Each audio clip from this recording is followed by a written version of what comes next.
Ang computer mo ba ay nagkaganto, may nakalagay na reboot and select proper boot device or insert boot media and selected boot device and press a key.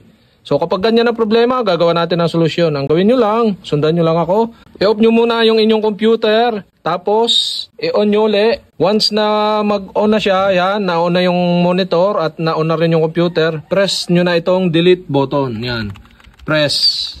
Sunod-sunod lang, yan. Hanggang mapunta kayo sa BIOS. Yan. Pag nandito na kayo, punta kayo dito sa may boot.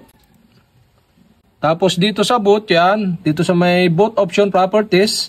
So dito sa may boot option number 1. So select kayo or paltan ninyo to ng priority yan. Select natin itong Windows Boot Manager. Yan. Tapos click natin yung F10.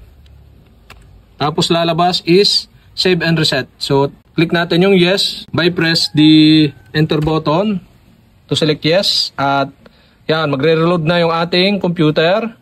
At magiging okay na yung ating computer. Yan. Wait lang natin. Yan. Press delete to run setup. Tapos press tab to display BIOS post message. So antayin lang natin. Maging okay.